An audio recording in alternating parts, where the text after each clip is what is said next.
కొన్ని సందర్భాల్లో communication gap ఏదైతే ఉన్నదో దాన్నే మీకు చెప్తున్నాను. అది కింద వాళ్ళకి చేర్చడంలో వాళ్ళు ఎవరు ల్యాండ్ ఓనర్స్కి ఇచ్చాం. ల్యాండ్ ఓనర్స్కి ఇచ్చినప్పుడు ఆ బిల్డింగ్ స్ట్రక్చర్ ఉన్న వాళ్ళకి కమ్యూనికేషన్ వాళ్ళు చేయలేదు. కొంతమంది చేసిన వాళ్ళేమో తీసుకున్నారు ముందే, చేయని వాళ్ళేమో చేయట్లేదు. అండ్ ఎట్లానే ఇది అంటే నేను అనేది ఈ గ్యాప్ దాన్ని ఉంటుందని ఇంకా ముందు కూడా, ఎందుకంటే పేదవాళ్ళకి లేకపోతే దిగువ మధ్య తరగతి వాళ్ళకి ఇబ్బంది చేయాలనేది హైడ్రా కానీ ప్రభుత్వం యొక్క అభిమతం కాదు, ఆలోచన కాదు. ఎటువంటి పరిస్థితుల్లో అది చేయరు అన్నమాట. సార్ ఆర్టికల్ 19(1) ఒక గూడు నివాసం ఏర్పడడానికి ఒక రైట్ ఇస్తుంది. ఇప్పుడు ప్రజలు మెజారిటీ, సరే మీ వాదన మీరు వినిపిస్తున్నారు, మెజారిటీ ప్రజల ఆవేదన చూస్తుంటే వాళ్ళ ఫండమెంటల్ రైట్కు డ్యామేజ్ చేస్తున్నారు, మా నివాస హక్కును భంగం కలిగించే విధంగా ప్రభుత్వము లేదా హైడ్రా వ్యవహరిస్తుందని చెప్పేసి పెద్ద ఆరోపణ మీ పైన. జ్యూరిస్డిక్షన్ దాటి కూడా మీరు వెళ్తున్నారనేది కూడా ఇంకో ఆరోపణ. జ్యూరిస్డిక్షన్ అన్ని కూడా క్లియర్గా మొన్న చూశాను. ఎక్కడో హైడ్రా ఏది ఇబ్రహీంపట్నంకి వెళ్ళింది అని చెప్పేసి పేపర్లో చూశాను. హైడ్రా ఏది అవుటర్ దాటిన తర్వాత కూడా కొన్ని areas Ibrahimpatnam municipality clearly under the jurisdiction of Hydra. ఆ మ్యాప్ ఉంది, అది మీరు చూస్తే కనుక అది ఇది. అండ్ రైట్ టు నేను అనేది వాళ్ళు ఉంటున్నారు అనేది అంటే కనుక ప్రతి వాళ్ళకి వర్తిస్తుంది. ఇప్పుడు నేను వెళ్ళి చెరువులో కట్టుకుంటే కనుక అది నా రైటు అంటే నా వల్ల వేల మంది నష్టపోతున్నారు. సుప్రీంకోర్టు చాలా స్పష్టమైన ఇది చెప్పింది, రైట్ టు క్లీన్ ఎన్వైరన్మెంట్ అనేది it is part of article 21. So అనేది చాలా స్పష్టంగా ఉంది. అంతేగాని నేను జీవించే హక్కు ఉందని చెప్పి వేరే నువ్వు 100 మందికి నేను ఇబ్బంది పెడతానంటే కనుక నీ జీవించే హక్కు నువ్వు ఒక సమాజంలో ఉంటున్నావు. సమాజంలో ఉన్నప్పుడు అందరితో కలిసి చేయాల్సింది అనేది, అందరితో కలిసిపోవాలనేది దానికే ఒక సంఘం అంటాం మనం. ఒక సంఘం, ఒక సమాజం అనేది ఒక దీనికి అనేది ఇదే అర్థం అనమాట. ఒకటి ప్రధానంగా హైడ్రాకి సంబంధించి అంటే FTL బఫర్ జోన్లో ప్రభుత్వ భూములలో కట్టుకున్న వాటిలో భయపడుతున్నారు. హైడ్రాని చూస్తే వాళ్ళు కూల్చేస్తారు మాదని.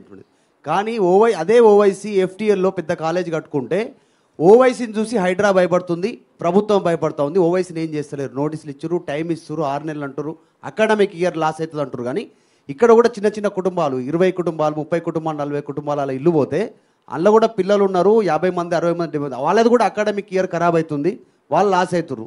వాళ్ళ గురించి పట్టించుకోవట్లేదు. కానీ ఓవైసీకి భయపడతా ఉంది హైడ్రా. మీకు మేము చెప్పేది అది డిమాలిష్ చేసిన స్ట్రక్చర్స్ అన్నీ కూడా ఎక్కడ డిమాలిష్ చేసాము, ఆ డిమాలిష్ చేసింది ఖాళీగా ఉన్న బిల్డింగ్సే. ఏది ఇప్పుడు అమీన్పూర్ మీకు చెప్తున్నాం, ఆ ముందు రోజు వెళ్ళి వీడియో తీసాం, అంతా తీసుకొని అవన్నీ కూడా ఎస్టాబ్లిష్ చేసాం, దాంట్లో ఎవరు లేరు. ఆ రోజు రాత్రి కొంతమందిని తీసి కూర్చోబెడితే కనుక అది ఆక్యుపైడ్ కాదనమాట. సో అట్లానే మీకు ఎగ్జాంపుల్ చెప్తున్నాను. ఎవరు ఇప్పుడు సున్నం చెరువులో చేసినప్పుడు అతను ఎవరు అక్కడ చేసిన బిజినెస్ మీద అతనితో డిపెండ్ అయిన వాళ్ళతో ఉన్నటువంటి వాళ్ళది డిమాలిష్ చేసాము. ఆ పక్కనే చాలా ఉన్నాయి వేరే హ్యాబిటేషన్స్, వేరే గుడిసెలు ఉన్నాయి, టచ్ చేయలేదు. అది ఏది ఈ బఫర్లో ఉన్న FTLలో ఉన్న అంటే మనము ఏ కమర్షియల్గా వాడుతున్న వాడు అక్కడ ఎక్స్ప్లాయిట్ చేస్తున్న వాడిని చేస్తున్నాము. రేపు ఏది మీరు ఓవైసీ గారిది అంటున్నారు, లేకపోతే మల్లారెడ్డి గారి కాలేజ్ ఉండొచ్చు, లేకపోతే ఇంకా మనకి ఏది పల్లరాజు రెడ్డి గారి కాలేజ్ ఉండొచ్చు. ఇట్లా రకరకాల చాలా కాలేజెస్ వచ్చాయి. మాకు చాలా కాలేజెస్ మీద కంప్లైంట్లు వచ్చాయి FTLలో ఉన్నాయని చెప్పేసి. బట్ పిల్లల భవిష్యత్తుని మనం దృష్టిలో పెట్టుకొని అకాడమిక్ ఇయర్ అనేది ఇప్పుడు నడుస్తున్నది. ఇప్పుడు కనుక తీస్తే వేలాది పిల్లలు ఏది మొత్తం రోడ్ల మీదకి వస్తారు. ఒక మెడికల్ కాలేజ్ స్టూడెంటో, ఒక ఇంజనీరింగ్ కాలేజ్ స్టూడెంటో, ఒక 10th ఎగ్జామ్ రాసేవాడో, ఇంటర్మీడియట్ చదివేవాళ్ళు చాలా కాలేజ్ మీద వచ్చాయి ఇట్లా కంప్లైంట్స్. రేపు తప్పకుండా అకాడమిక్ ఇయర్ అయిన తర్వాత వీళ్ళ ఎక్కడైతే కనుక ఇటువంటి ఉన్నాయో కంప్లైంట్స్ వాటిని తప్పకుండా హ్యాండిల్ చేసి ఓవైసీ అసలు ఛాలెంజ్ చేస్తా ఉన్నారు హైడ్రాని ప్రభుత్వాన్ని. మీ బిల్డింగ్స్ ఓకే రంగనాథ్ గారు, మీరు మొన్నటి వరకు మీకు ప్రశంసలు వచ్చినాయి అన్నారు, నిజంగా అందరు కూడా హ్యాపీగా ఫీల్ అయ్యారు. కానీ ఈ మధ్యలో రావడానికి ప్రధాన కారణం ఏంటంటే పెద్దవాళ్ళై జన్వాడ కానీ, ఇంకొక MP కానీ, ఇంకో మాజీ ఎమ్మెల్యే కానీ, ఎమ్మెల్సీ కానీ అన్నీ ఉన్నాయనేది అందరు చెప్తున్నారు. వాటిని వదిలేసి చిన్న వాళ్ళని పట్టుకోవడంతోనే హైడ్రా మీద అందరు కోపంగా ఉన్నారు. మీరు చెప్తున్నారు కదా, మీరు ఏదైతే ఉన్నదో తప్పకుండా పెద్దవాళ్ళే ప్రథమ టార్గెట్గా జరుగుతున్నది, దాంట్లో ఇది లేదు. చిన్నవాళ్ళైనా కానీ కూడా మీరు చిన్నవాళ్ళు అనుకోవద్దు. మీరు ఇప్పుడు ఈ విల్లాసు డిమాలిష్ చేసినప్పుడు కనపడేది ముందు చిన్నవాళ్ళు, కానీ వెనకాల ఉండేది పెద్దవాడే అనమాట. అది కూడా గుర్తుపెట్టుకో.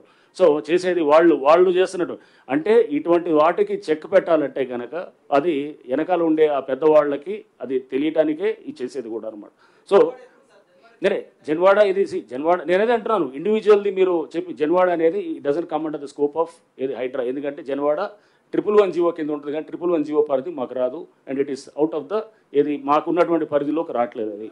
బట్ డెఫినెట్గా అది రేపు దాని మీద చేయాల్సిన ఏజెన్సీ వాళ్ళు తప్పకుండా అంటే ఇండివిజువల్ దీన్ని చేసేది. రేపు మీరు మేము సైలెంట్గా ఉన్నామని ఎందుకు అనుకుంటున్నారు? చాలా గ్రౌండ్ వర్క్ కూడా జరుగుతుంది, చాలా గ్రౌండ్ వర్క్, చాలా బ్యాక్గ్రౌండ్